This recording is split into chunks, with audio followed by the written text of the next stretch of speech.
The honourable member for Bow River. Thank you, Mr. Speaker. And I look forward tonight to having a continuing debate that I've had with my colleague across the aisle a couple of times about carbon tax. And I appreciate the opportunity to have that debate with my colleague. And probably one of the things that will occur tonight, we'll probably both draw from a particular document that was produced by the budget officer today. I heard him refer to it earlier in the day, so we will probably refer to it as we use information to verify our sides of the debate, and I'm sure he will refer to it as well as he has earlier. But just something from it. In 2030-31, taking into consideration both fiscal and economic impacts, PBO estimates that the average household in each of the backstop provinces will see a net cost paying more in federal fuel charge and related goods and service tax, as well as receiving lower incomes due to the fuel charge compared to the Canada carbon rebate they receive. Lower net taxes they pay due to lower incomes. So that would suggest to me that there are people in this country who will get less net back than they receive in rebates. Another one from the report, when the economic impact of the fuel charges combined with the fiscal impact, the net cost increase for the average household across all income sections, reflecting the overall negative economic impact of the fuel charge. 2031, taking into consideration both fiscal and economic impacts, we estimate the average household in each backstop province will see a net cost paying more in federal fuel charge and GST, as well as receiving lower incomes. So, another one from it, however, as the PBO has noted, Canada's own emissions are not large enough to materially impact climate change, and therefore their reduction would not materially affect the Canadian economy. And in the average, as he had a chart in there, the average cost for an Albertan, they would receive or pay $697, $700 more in tax than they receive back.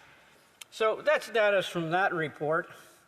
There's a couple other ones out there. There was the Agricultural Carbon Alliance. They sampled 50 farms and showed a total of $330,000 in just 1 month that was paid in carbon tax. Now, if you got 190,000 farms in Canada, that gets to be a big number.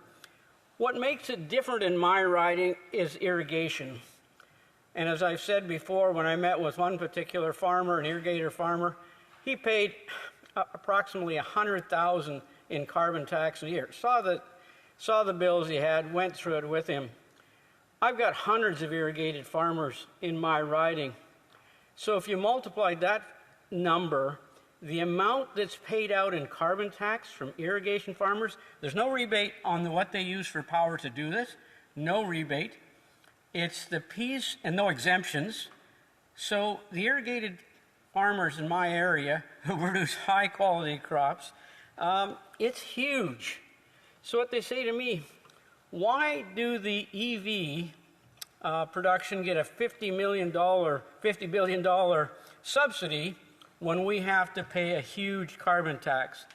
So the farmers in my area see the carbon tax as a huge cost to them, much higher than the average farmers. The higher average farmers are paying a lot, but they see the subsidy to EV batteries at $50 billion rather than them paying the carbon tax is really tough for them to take. Thank you, Mr. Speaker. The Honourable Parliamentary Secretary to the Minister of Environment and Climate Change. Thank you very much, Mr. Speaker. And as my friend and colleague pointed out, the PBO released an update on his analysis for the impact of the federal fuel charge on Canadian households today. An update because, unfortunately, there was a mistake made. The PBO report confirmed just recently now that when looking at the direct cost of pollution pricing, the amounts actually paid by households in terms of the fuel charge versus the amounts actually received back through the Canada carbon rebate payments, the large majority of Canadian families are much better off. The PBO report also estimated that the economic costs of implementing the carbon pricing regime, but it does not set these against the large and growing costs of climate inaction or the economic opportunities of moving towards a greener, carbon-free future, nor Mr. Speaker, does it necessarily take into consideration the enormous social and economic costs of climate change itself? It's a destructive force, Mr. Speaker. Canadians are forced from their homes every summer during wildfire events. In fact, a really alarming statistic that I heard was that over 40% of the world's population displaced from their homes from wildfire were Canadian. Now, that's crazy. Canada's only 0.5% of the global population, but 40% of the world's people who are displaced from their homes because of wildfire live in this country. That's because we're also extremely vulnerable to climate change in Canada. We have a forest that is drying quickly due to warmer summers and shorter winters and less snowfall and less snowpack, less frequent and harder to manage precipitation events in the case of Western Canada, where a lot of rain will fall all at once, but then not again for a couple of months. So, Mr. Speaker, we know that carbon pricing has not and will not cost families in the long run. What will cost us is doing absolutely nothing about climate change. And sadly, the Conservatives refuse to acknowledge that climate change is a threat. Some of them even refuse to accept the notion that it's human-caused and that we have a role to play. But what they can't refuse to do is nothing. Canadians won't accept that at the ballot box.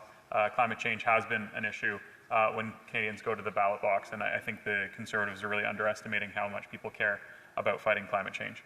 Canadian families stand to gain financially in the long run from fighting climate change with a carbon price. Other countries have demonstrated that, and actually, since it's Nobel Prize season, it's worth pointing out that William Nordhaus, not a Canadian, but a fan of the Canadian carbon pricing system, won a Nobel Prize in economics for his work on carbon pricing and lowering our emissions with that market-based tool.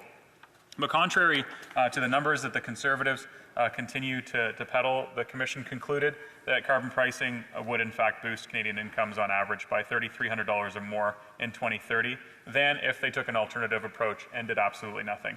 So nothing is not an option, Mr. Speaker. The global clean energy transition is here, and I will say that that actually matters in agriculture as well.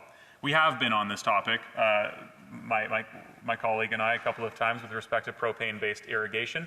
And look, Canadians want affordable food, and they also want low-carbon food. Our agriculture system has a carbon footprint, and it's actually one of the higher carbon footprints in the world with respect to agriculture. There are some unavoidable aspects of that, but a propane-based irrigation system is not as it's not as efficient, and it's certainly not as carbon-friendly as other forms of irrigation which are available. And the price on pollution provides a pricing mechanism to steer the agriculture sector towards greener production methods. And because other technologies do exist, Mr. Speaker, which is different than other things that might not be available, it's important for us to demand better from various sectors, transportation, agriculture, oil and gas and energy, that they lower their carbon footprint. The honourable member for Bow River. Sorry, I appreciate that propane is not something we use in irrigation, so I'm not sure where you're getting that information. And irrigation doesn't use propane. You need to come out and see the electricity and natural gas they use. It's not propane. So thank you for the rest of what you said. Adapting is what we need to do. But here's a real problem with taxing other levels of government. So I and my neighbor MP looked at the school systems, their buses, the municipalities. We looked at the health systems. We've got tens of millions of dollars leaving our two ridings for a carbon tax. That would be more doctors, more nurses, more teachers, more people having programs in schools for their kids. So taxing other levels of government is a huge problem when we've got tens of millions of dollars that we have been able to figure out has left our riding for a carbon tax. That's problematic, and we need a carbon election. The Honourable Parliamentary Secretary. Thank you very much, Mr. Speaker. Carbon pricing has been on the agenda in the last two elections. In fact, my colleague got elected on the promise of a carbon tax with the former leader of the Conservative Party, Aaron O'Toole. And, they did turn their backs on climate action. They decided that they weren't going to be a climate-forward party. And you hardly ever hear climate action or climate change from members from the Conservative Party these days. And look, if they're not employing propane-based irrigation in my colleague's riding, then they're using a form of irrigation, that does use fossil fuels, whether that's relying on the energy grid, which is unfortunately high carbon in Alberta, or if they're using natural gas, as my colleague pointed out during his rebuttal speech, then those both have high carbon footprints, and that needs to be addressed. Electricity in Manitoba and Ontario have lower carbon footprints, so our carbon charge with respect to our electricity bills is much, much lower than Saskatchewan and Alberta's are.